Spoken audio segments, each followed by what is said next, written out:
Assalamualaikum warahmatullahi wabarakatuh. Untuk pengetahuan ibu-ibu, ayah, abang-abang, adik-adik, di tangan saya dan di tangan Pak Angah ada stiker yang telah dibuat oleh surau. Yang mana stiker ni ada QR code. Yang mana stiker ni kita boleh lekatkan di kereta.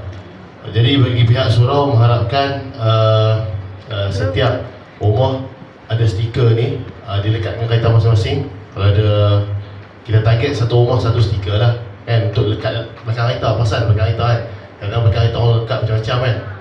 Jadi ini stiker untuk kereta. Jadi pihak surau mensasarkan satu rumah satu stiker. Kalau ada lebih baik.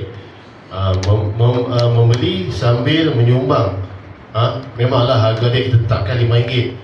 Mungkin kita buat tak sampai RM5 lah, tapi lebihnya tu kita mengharapkan infak lah, ataupun sumbangan daripada ibu ayah, daripada abang-abang, kakak atau adik, daripada tabung surau. Dalam masa sama, ibu-ibu ayah, abang-abang, adik boleh mempromosikan kepada Allah dengan ibu ayah bawa kereta.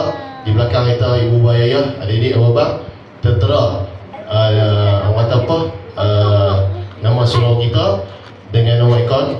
Dan sekarang lebih mudah, kalau kata orang muda dia scan saja. Kalau kata ibu ayah perasan ada perubahan sikit di surau kita, kalau kita nak menabung, contohnya kalau kita tak ada dari segi cash, duit, sekarang ni handphone di hujung jari boleh scan. Tak kira RM1 berapa. Jadi kalau kita pakai sumbang seorang RM1, ada 50 rumah, kita menyumbang RM50 untuk surau ni, insyaAllah. Cuma saya mengharapkan daripada khusus kampung ni lah, satu rumah satu stiker lah. Kalau kata nak lebih adalah lebih baik. Bila mana Ustaz dan beritahu dalam bulan puasa ni untuk kita lebih banyak berinfak, lebih banyak orang kata menyumbang. Eloklah kita pakat-pakat berlumba-lumba, fastabiqul khairat, berlumba-lumba di bulan Ramadan ni.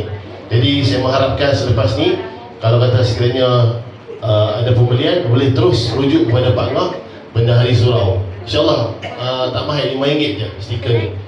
Jadi membeli sambil menyumbang, sambil mempromosikan kita punya surau ni, insyaAllah. InsyaAllah boleh lah dapatkan stiker selepas ini dengan Pak Angah Bendahari. Kalau dengan saya tak pegang lah stiker ni, Pak Angah pegang, insyaAllah. Boleh lah pakai satu rumah satu stiker. Tapi kalau ada anak menantu dan sebagainya, beli lebih adalah lebih baik kan.